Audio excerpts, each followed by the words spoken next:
Let the festivities commence and embrace the special touches that bring you joy.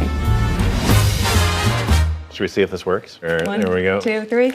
Oh!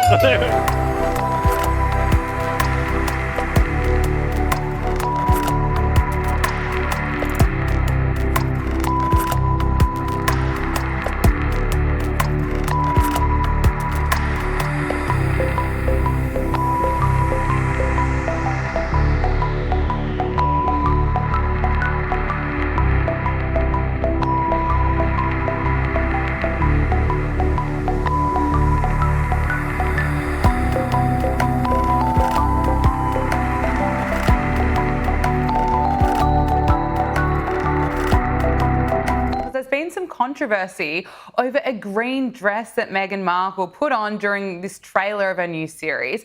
And a source has told Page Six that Meghan Markle allegedly walked away from a 2022 Variety cover shoot with a $1,695 green gown because it was all part of archiving her clothes as a royal. What's happened here, Andrew? Well, what I love, go for that alliteration, Meghan Markle gown gate, we could call it, couldn't we? So what happens is, it was, as you say, it was a 2022 Variety cover shoot. There was this £1,695 dollars green gown. It was all part of apparently of archiving her clothes as a royal, because that's what you have to do as a royal to make sure that you remember what you wore. The reason it's come about now is because it appeared in that promotional video that we've just seen with Love Meghan holiday celebration. And lots of people pointed out on social media, hang about, we spotted that beforehand. There was also in October, she was spotted in a black and white tweed strapless midi dress, which was designed by Chanel during a date night with Prince Harry at a private club, NYC club, Chez Margot. Apparently she'd worn that designer piece to a photo shoot in 2022 for The Cut. So the suggestion was that she walked off the set without asking permission for it. The Sussexes, as a spokesperson for the Sussexes, commented the insinuation that any items were taken without the full knowledge and agreement of the on-set stylist or the respective teams was categorically false. The rep also told us that any items kept, were done so in total transparency and in accordance with contractual arrangements. So the suggestion that she nicked it was totally unfair, but certainly it was the one that appeared in the photo shoot, and certainly well done to all those people who spotted that it made a reappearance in this particular trailer.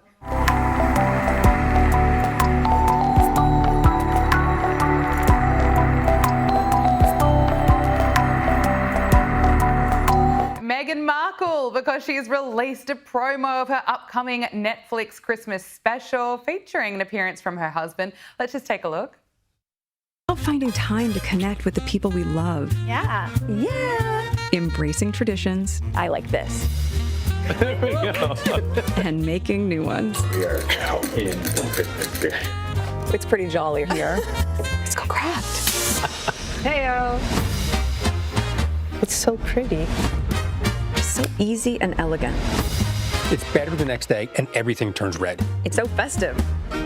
Being a hostess or a host, It's about making people feel comfortable. You can do things that make people feel a little bit more seen. See? Oh, Andrew, she'll tell you how to be the best host. It's a Christmas special, but she's not calling it that. She's labeling it a holiday special. And now Harry's being featured. Will that improve the ratings? Well, I'll tell you what, they should rename it, shouldn't they? Ginger Nutmeg. They can work on that sort of basis, because there he is. Back he is at long last. Prince Harry has been reunited with Meghan. He was basically not really there in the first series and absent completely in the second. So here he is, ready for the Christmas special. And lovely to see him, isn't it good? But he did seem a bit uncomfortable. Meghan's very used to sort of the limelight, if you like. He much prefers service rather than all the celebrity bits and pieces that are going on. But there she was, making people feel comfortable, telling people how to have the perfect Christmas in between the Christmas trees and other bits and pieces.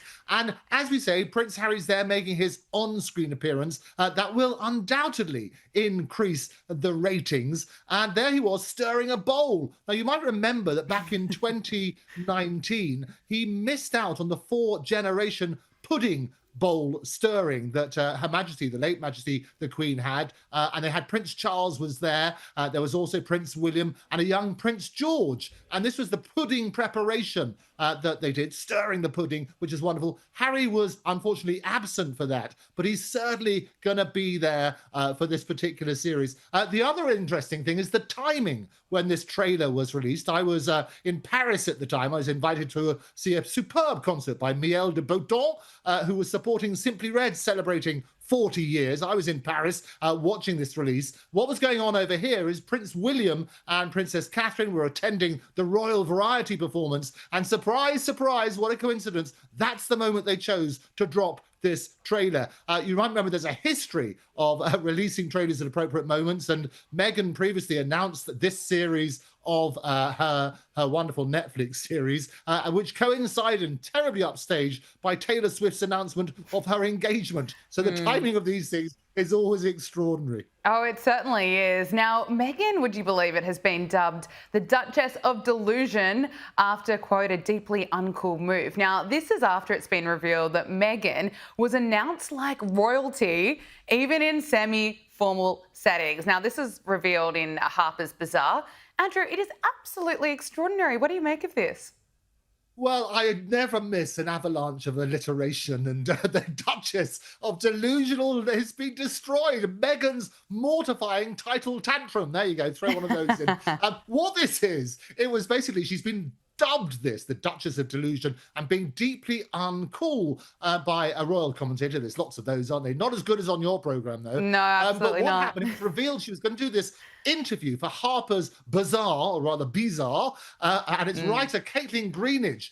She spoke about how she met up with the Duchess to conduct the interview, and it's basically in a grand brownstone in Upper East Side that she belongs to one of Meghan's friends. All the time, it's just the two of them in the house. There was the house manager announced, however, Meghan, Duchess of Sussex, a big formal announcement. They're just missing the fanfare to go with it. And then Meghan would appear, as you remember those glorious sort of curtsy moments.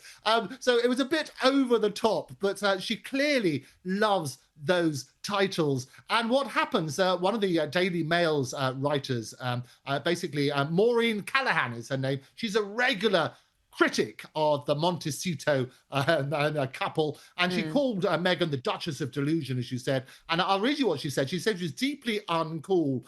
So much of Meghan's title meaning nothing. Clearly, it means everything to her.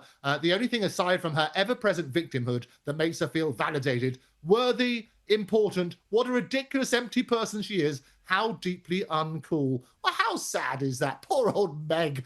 Well, there we go. But that's what happened. It's been revealed feeling now. terribly entitled. She had this glorious entrance, and it was all felt a bit over the top. A little bit over the top. I think plenty of people would maybe agree with that new title, Duchess of Delusion, maybe a more fitting title for Meghan Markle. Look, we're staying on her. One more topic to get through with Meghan Markle, because she's shared an insight into her morning routine. It's very Instagram of her, isn't it? She shared tips for hosting overnight guests ahead of the Thanksgiving holiday. Let's look at this. I like having some of the fruits whole and the rest sliced in half. The same fruit just looks so much cuter. And on this one, let's put some whipped cream, the remaining strawberry and raspberry jam that we have. Fan favorite in my house. So good.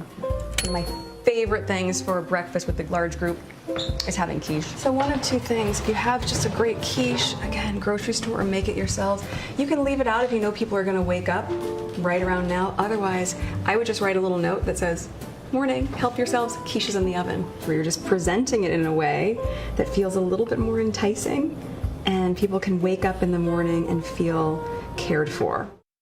Andrew, insightful stuff there. You can either leave the quiche in the oven, or you can either leave it out, or you could leave a note. I mean, a lot of helpful tips from Meghan Markle.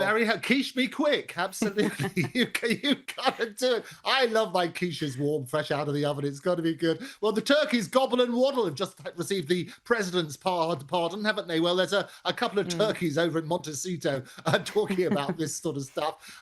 Lots and lots of things. So this is basically how to look after your guests. And we've got their Thanksgiving coming up tomorrow, in fact, Thursday. And what they're going to do, these are the special tips. She also gave her hosting these overnight guests. And she talks about creating stations. So basically your guests can help themselves, not just to the quiche, but to the other things indeed. Well, the stations they might want to create are the stations they can catch the train out of very, very quickly.